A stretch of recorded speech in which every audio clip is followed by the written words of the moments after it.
everyone. This is a Leadership with Heart podcast, and this is Heather Younger, your host. Employee experience is powered by emotions. Managers and or leaders within organizations get to choose which emotions they unleash from within the people they lead. Leaders, meaning supervisors or above in an organization, drive much of the positive or negative emotions by their actions or inactions, their words, or what they fail to say. When a manager chooses their words and their actions carefully, they exhibit great emotional intelligence. These managers are often thought of as leaders who care, or as I like to call them, leaders with heart. This special brand of leader drives engagement and loyalty simply by being themselves. Are these leaders perfect? Absolutely not. It is in their awareness and sharing of some of their imperfections that we realize their brilliance. In this podcast, I ask you to see yourself in the stories my guests tell about times when they were not the best versions of themselves, but how they used their hearts to guide them to a place of deeper connection with their teams and heightened leadership prowess. Enjoy. Hi, everybody. This is Heather with the Leadership with Heart podcast, and I'm super excited to have John Haynes, the third, on the phone with me right now. And the reason why I have him on, I always tell you why I bring people on. One day I just happened to be perusing through LinkedIn, and he put on a really powerful post, and I thought, ooh, that sounds like a leader with heart right there if I've ever seen it. So I just immediately reached out and said, I want to talk to you some more. And so he was very gracious enough to accept that. So welcome, John. Thank you. I appreciate you having me, Heather. Thank you so much. So where are you right now in your leadership journey? Wow. The journey is ongoing, and it's almost like a living document to where it evolves. But, today, professionally, I get the terrific blessing and opportunity to support leaders in a $40 billion organization, and I get to advise and counsel them every day. I recently relocated from Maryland to Wisconsin for this opportunity, and it was all about building my leadership capability and building their leadership capability as well, and being able to influence and impact at this level. And I also get the terrific opportunity of coaching, emerging, transitioning, and ultra successful leaders outside of work as well. So everything that I do, literally at home and at work, you could consider it my hobby, my gifting, my purpose, is to promote and develop leadership and leaders. I love that. We have to have more people like you that have that as a focus, because it really is needed. And of course, you work for a pretty large company, like you said, and sometimes it goes by the wayside. Irrespective of resources, it's just sometimes not the real big focus. So I think it's impressive that your organization, wants to make sure they have people like you in place to actually get that work done. I do believe so, and I think that I'm fortunate that I was chosen for this position, and I did have to compete with a few people, but I got the call because I think of my focus on leadership, and I think everything rises and falls on leadership, and when you do not have it, the organization is not growing, although it might be successful in some aspects. But it is not growing, and you're not engaging the people that need to actually stay here and help your bottom line. Oh, gosh, yes. I always say that it's kind of one of the precepts of all the work I do, too, is just, everything rises and falls with leadership. Everything starts and stops with leadership. And so what I was doing early on was focusing a lot more on, we do employee engagement, but I was talking a lot more about, the employee. And now I really find myself talking more about the leader and how they engage with that employee. And that's how the engagement and productivity and all those things you talked about actually take part, take I guess shape. So kudos to you. I'm super excited to be having this conversation with you. So where are you when you think about people's desire to lead? It usually comes from someplace. It stems from something, maybe something a childhood, maybe a parent. What is it that drives you to lead people, lead kind of either on a direct reporting basis or indirectly? What is it that drives you to lead? Well, you know what, Heather, if I may, let me just give you a brief background, and that may bring us to where we need to be with this question. I majored in electrical engineering for 4 complete years when I was at Hampton University. And I did that until I just discovered I was never going to be an engineer. And I did 4 complete years. So after that 4th year, I walked out. I went to pay my car taxes at the City Hall of Norfolk, Virginia. And I was wearing a T-shirt, flip-flops, and a t-shirt and shorts. And when I went in there, I paid my car taxes, and something said, go to HR and ask for an internship. And when I went to HR and asked for that internship after I paid my car taxes, they hired me on the spot. And when they hired me on the spot, my life literally came together at that point, because that forced me to go back and look at when I was younger. I was always the kid who solved people's problems, who folks came to get advice from.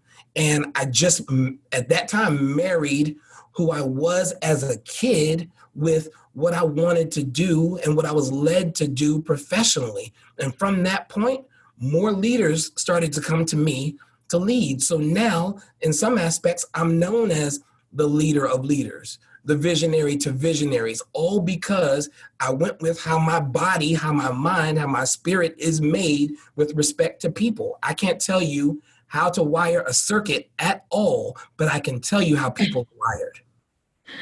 Oh, that's good. That's beautiful. I mean, I think, again, that's that emotional intelligence that's there because it's required at a much higher level when you are coaching up to the executive leadership team, and it is really have to have that in place. So that's great. And I most of people I know have those kind of funny stories, and we all start down this path when we think about going to college and what we're going to pick as our major, what we're going to do as our career, and how many of us just go off track, and it's off track in many other people's eyes, but in the end, it's on track. Absolutely. What our calling is, which I think is just pretty powerful.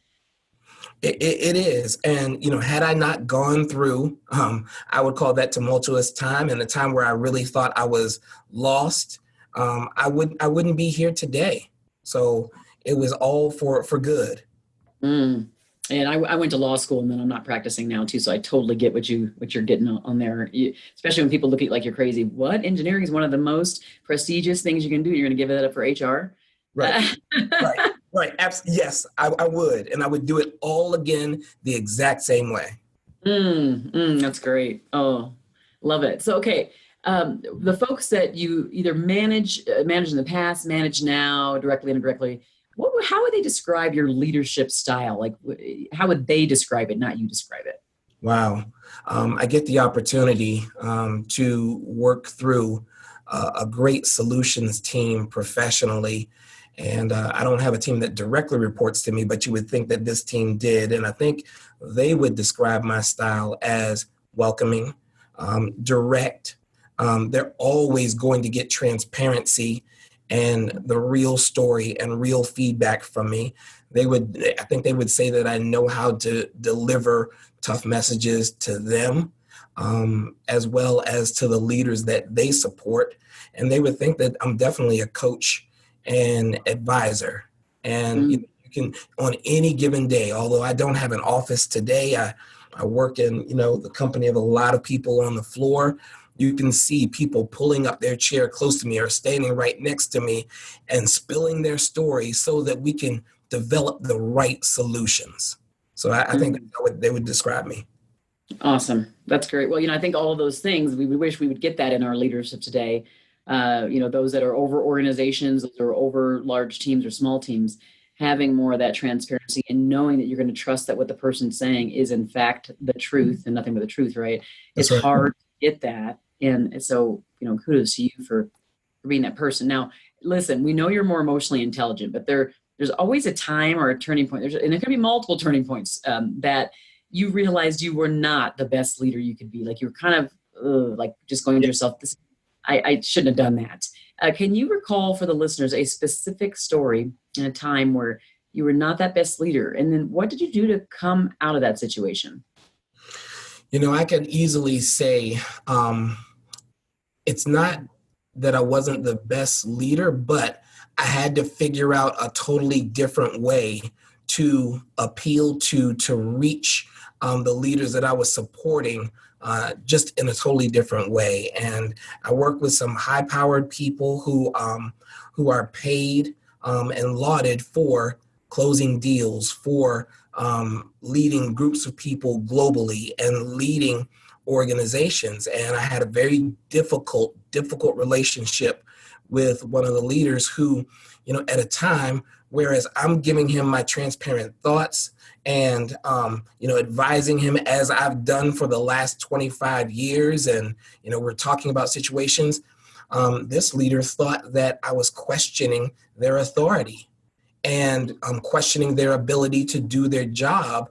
And what I needed to discover at that point was I needed to back up and develop more trust with this leader. Whereas I was just being authentic and full self out from the beginning, I needed to develop that trust with this leader such that they knew where I was coming from. They realized my communication style, and there was no threat of me infringing upon their territory or, making decisions for them as a leader. So I just had to figure out a different approach to that person. Does that make sense? It does, yes. Yeah. I mean, that happens so much, doesn't it? I mean, I'm that kind of person too. Some of us are just big, energetic people and positive and kind of just all out. And some people, it's a lot for most. It's a lot for most to take. We think it's great to be 100% us, particularly, even whether they know us or not. We're like, this is great.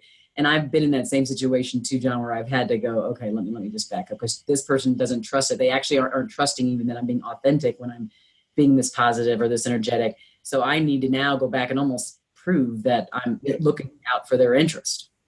Yeah, I would totally agree, Heather. And I'm so glad that you say that. And I stand on your shoulders and say, I realized that even though I'm a leader in the organization and I wasn't going to back down from this leader, but I just, again, needed to figure out a different way to reach this person, and also had to realize through other incidents in my life that I had to take a second position in order to reach this person where they were.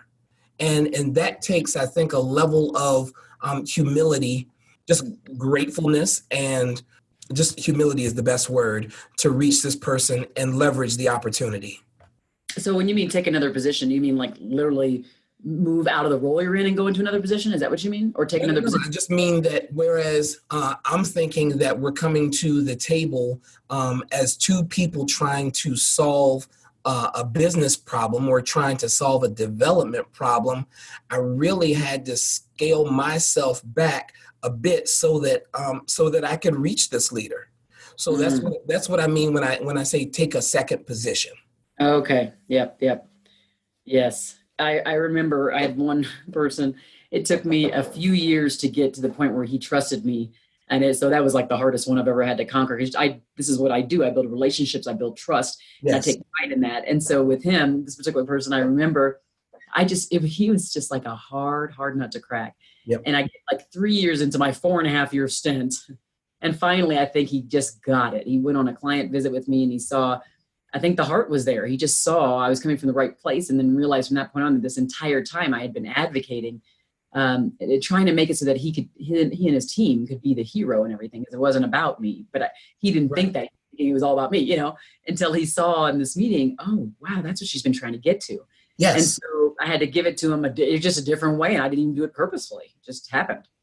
Yeah, I think we're talking about the exact same thing. You just realize that, I guess as a leader, you develop multiple methodologies to reach people. And you whereas you may use one or two on a normal basis, you really realize that you got to go to the seventh or eighth one that you've developed that you don't use as much to reach this leader, such that you can have a great relationship and you could come to the table and solve problems. I love it.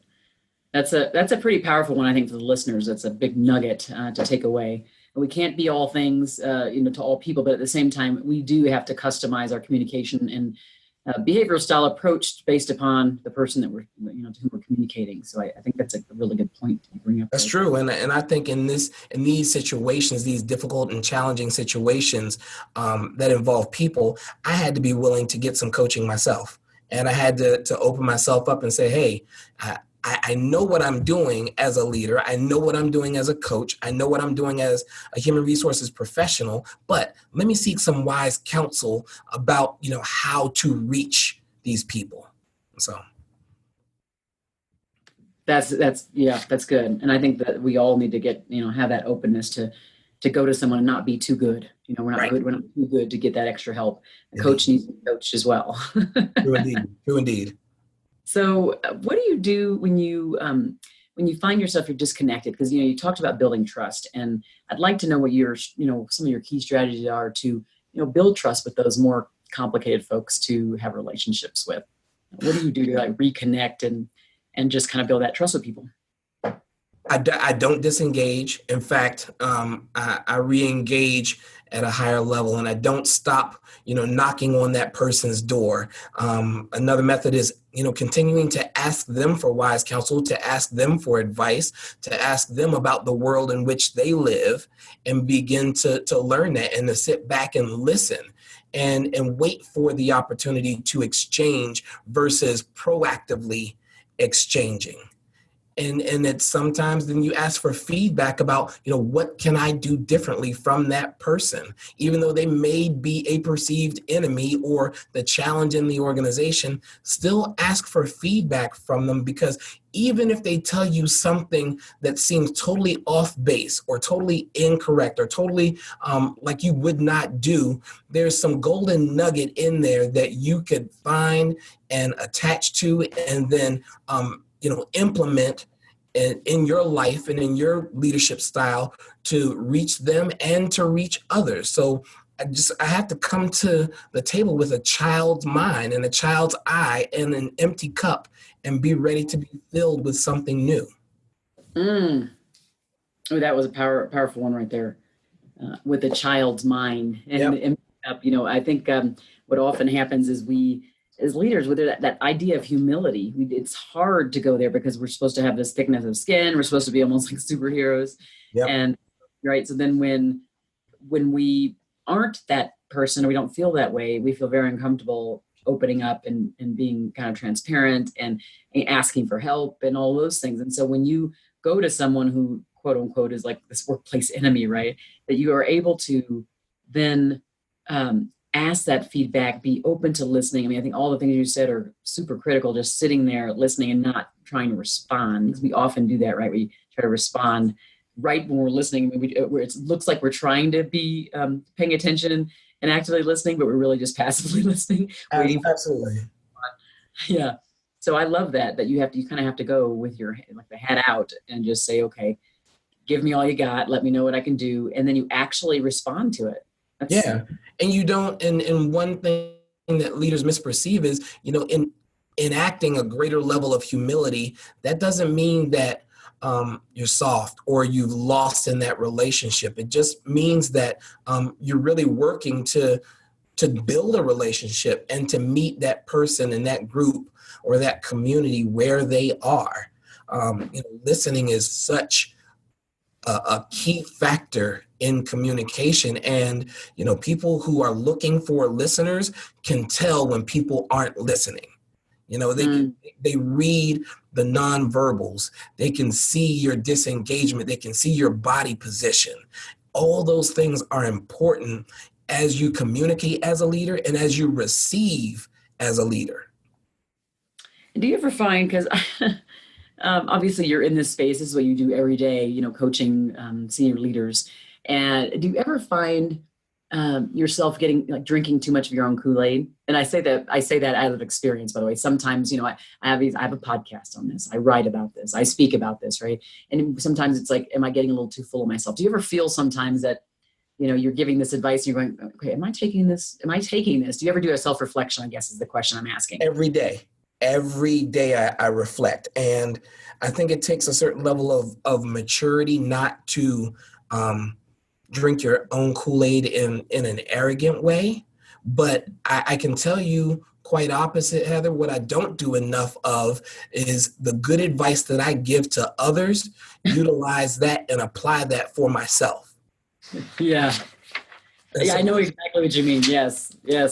Yeah, and that's where it just becomes imperative that every day I take some time to reflect, and I take some time to think about, do a postmortem of the day before, and saying, what didn't I do well? How can I reach this person? How can I better impact and influence with this group or organization or globally? How can I just be better and do better? Oh, you're just speaking my language right here. I tell you. I'm definitely going to give you an amen on that one, because Thank you. I think taking that time to reflect, I'm hoping those that are listening, understand that we have to build that into our schedules, that time of reflection, even if it's 15 minutes a day. When I'm coaching executive leaders, I have to tell them that, number one, first to tell them it's okay to do it. Yep. And then number two, because they feel like, wait, what? I have to be nonstop on. No, if you can't actually be effective for your team or the organization you're leading if you don't take that time for self-reflection. I love that postmortem idea. Let me just think back. How was I my best self today, and how was I not my best self today? What could I do better to engage people? I love that. I mean, it's just, I think it takes an emotionally intelligent leader to be able to step back and to ask those tough questions, particularly if you boil it down to, I wasn't so great with this person. I'm going to attempt to either go back and apologize for what it is I did, or I'm going to, like you said, change courses, go to the 7th, 8th strategy that I have for working with people. Indeed. And you realize that, even though I'm supporting and you're supporting, billion-dollar leaders and leaders that lead globally, it becomes less about business after a while. It really is about relationship and how you connect with one another. And I always bring my full self to the table, because I know at the same time that I'm giving that leader everything that I am, I'm also receiving. So it becomes, what I learned about in a coaching program, which is basically it's an equal energy exchange.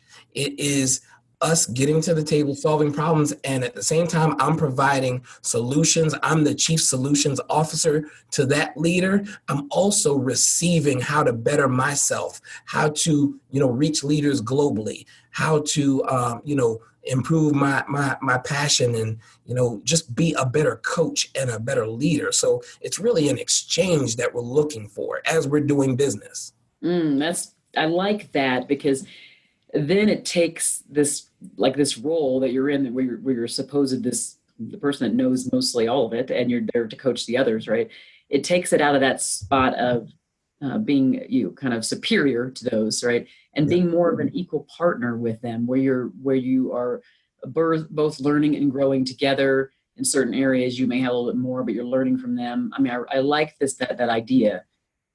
Because I often struggle with that. Just wanting to make sure, like, they come to me and they're expecting me to know everything. I'm like, I know certain things very well, but I'm going to be learning from you too. And my hope is that I can take what I learned from you and just be a more effective coach to you.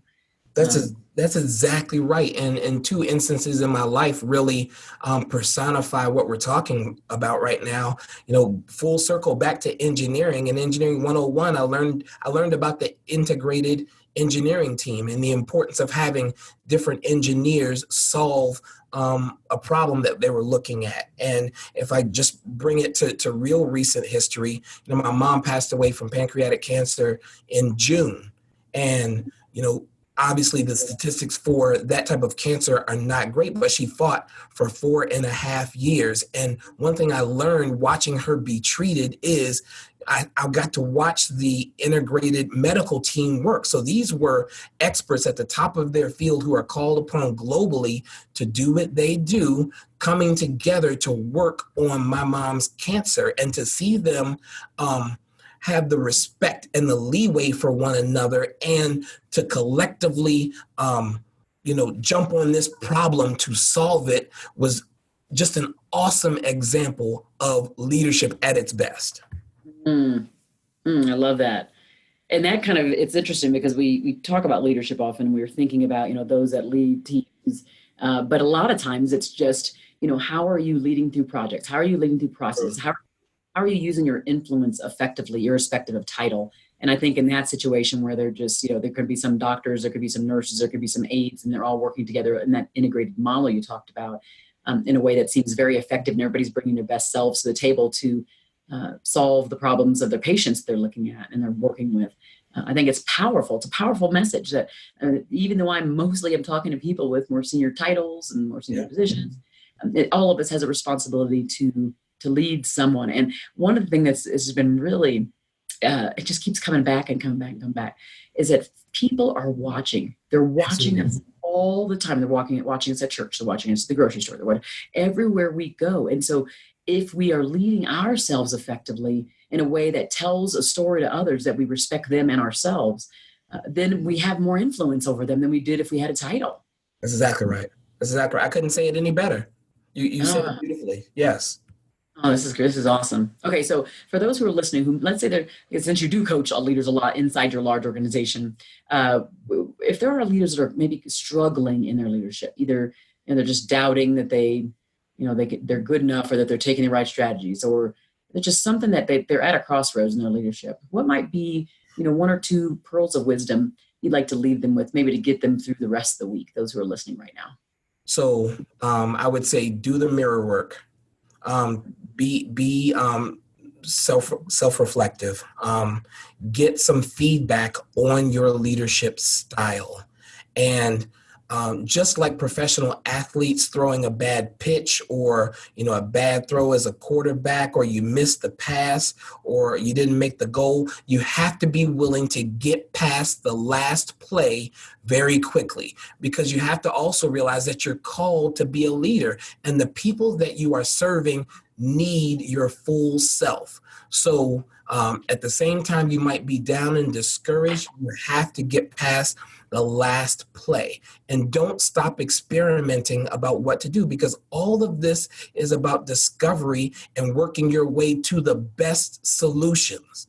So, that's what I would offer immediately. And take care of yourself and rest. If you don't put on your oxygen mask first, you're not going to be able to help the people in crisis and chaotic situations. So take care of yourself above all. Oh, I love that. Of course, I'm scribbling these notes down. And it is so true. Occasionally I don't get sick that often, but then when I do, I have 4 children, and if I'm down, the number one, they notice it, because I usually am a high energy person. So as soon as I'm down, it's just the entire energy kind of gets sucked out of the house, because Right. I can't bring that energy. And so I kind of take it upon myself to say I have to take care of me. That way I can come back that more compassionate, energetic mom than I am, and not this person right here. That's true. That's true. So I think that's a good idea. No, and to that point, Heather, I'm sorry for talking over you. What we don't do well as leaders, most of us, is ask for help or expect help. And we carry huge weights and huge loads and huge groups of people on our backs, trying to be superheroes. But we also, if I were to employ anything else for that discouraged or troubled leader, is ask for help and surround yourself by help. Love it. And that's a message that comes often through my show, and it'll end up inside the book that I'm writing as well, because I think this is a key one, this idea of first self-care, and then that secondarily, you can't do this alone, leaders can't do it alone, and that is a journey. This is not about perfection. We are seeking and experimenting, like you said. I like the way you said that, to find the best solutions to the problems that are facing us. And there are not necessarily some cookie cutter solutions out there. So we have to make sure that we're fully energized for the day, and that we are all in it with the self-reflection we've done, and we get to come in and it's a new time. And we really don't, even though we can feel, a little under the weather, or we can feel maybe not as high energy, we don't get as leaders the opportunity to not come all in. We have to be all in. And so, and we can't do that if we're not taking care of ourselves. So it's just something to remember. I definitely appreciate these amazing nuggets that you left here. I'll make sure to include any way for people to contact you, whether it's your regular email or Johnson Controls email, but we'll make sure to get that information so that they can get that, they can grab that. And if they need to ask you any questions, sometimes people might want a follow-up question after something that you said that makes them think of something else. So we'll put that in the show notes, and you can grab them from there. I certainly welcome that. And, some of my best relationships I have 1 or 2 relationships that have just been otherworldly, like this opportunity that I'm having with you, where, someone read a post on LinkedIn or on Facebook and reached out, and that equal energy exchange just started right then. And so I welcome the questions. All I want to do is help influence and impact you leaders and get you to where you need to be, so that you can make business and communities and the world really better. Love it. Love it. So, hey, everybody listening, if you loved this show today, please don't forget that wherever you listen, you can rate and review it, whether it's on iTunes or Stitcher, Spotify. Go ahead and rate and review it, because when you do that, the algorithms move this up at the top of the leadership podcasts that are out there. And I think this is special. This is a special podcast because we are focusing on those that lead with heart. And if you notice, I don't talk a lot about profits and things like that, because I feel like it all stems from these leaders who have the transparency, the higher emotional intelligence, the care, they're authentic. There's all these things that you hear that might be buzzwords, but there's a special, I guess, end game that comes from the person who leads with heart. And so I think this is an important one. So please do rate and review it, so that we can make sure that everybody who needs to hear it does hear it. This has been amazing, John. I really appreciate it. Thank you so much for joining the show. No, Heather, this has been a tremendous blessing, and I thank you so much for your leadership in this regard. And your show is terrific, and I thank you for the opportunity. Look forward to doing it again. Thank you. Thank you for listening to the Leadership with Heart podcast. You can grab the show notes by visiting customerfanatics.com. And don't forget to subscribe to our newsletter.